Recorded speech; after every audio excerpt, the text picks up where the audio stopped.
save you one day. David said, if it had not been for the Lord on my side, he said the enemy would have swallowed me up. There were times in 2015 when it seemed like the problems were going to just follow you up. But the Lord stepped in right on time. How many know it was the Lord that helped you pay the bills this year?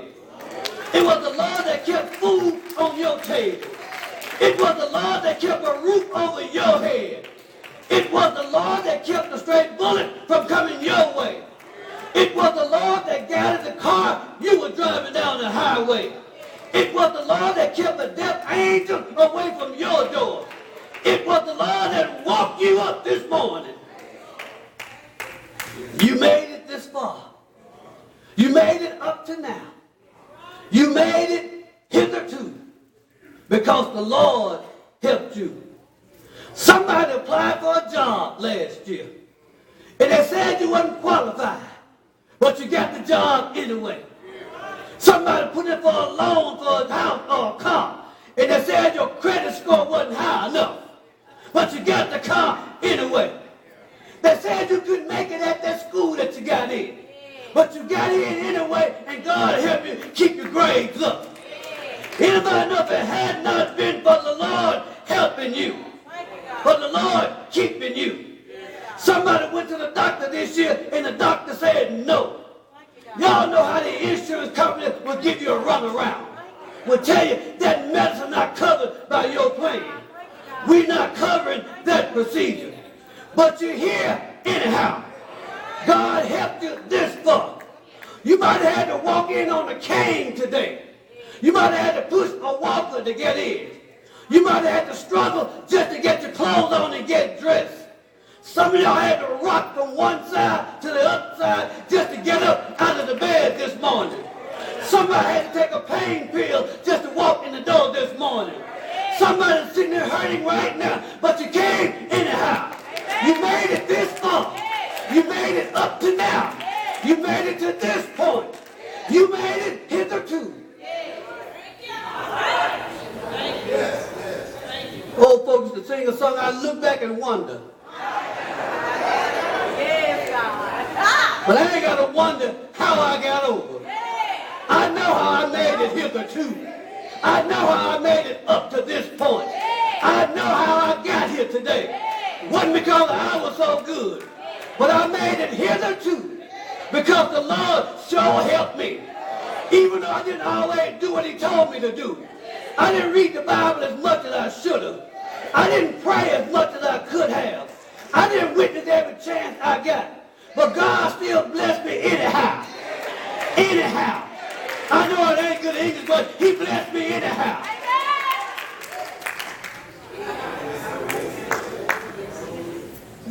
You made it hitherto. Up to this point. You made it to now. Because the Lord helped you. And in that text we read, Israel had continued to sin. And because of their continuation in sin, God allowed their enemies to overrun them. And when you continue to sin, God will allow your enemies to overrun you. God will allow your finances to overrun you. God will allow your health to overrun you. God will allow your children to overrun you. When you continue to sin and disobey God, God will let things happen to you. But in the text it said that Israel cried out and asked Samuel, Samuel, we want you to tell the Lord that we're sorry. Tell him that we want to come back to him. And the Bible says Samuel gathered all of Israel to Mizpah. And Samuel said, if you return to the Lord with all of your heart. You see, Israel didn't have an attendance problem. They didn't have a hearing problem. Israel had a heart problem. See, they were coming to church on Sunday, but God... See, you can be in church and your heart somewhere else. The old Jay had a song said, your body's here with me.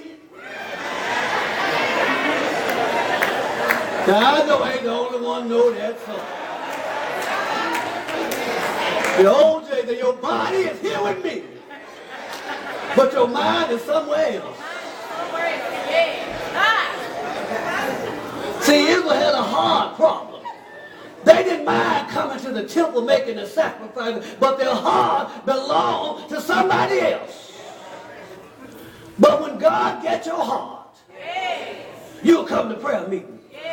When God gets your heart, you'll come to Bible study.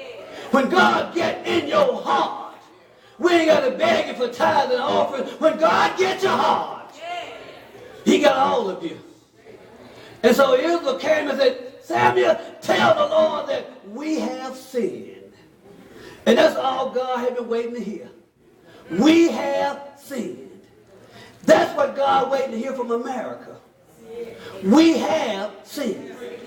America has become a wicked nation. We're passing laws that are contrary to God's word. Our young people being shot down in the streets. I read was 756 people have been killed this year by police. America is a wicked city. We got gambling in every corner grocery store. In 17 states, it's legal to smoke your marijuana. In 2 states, prostitution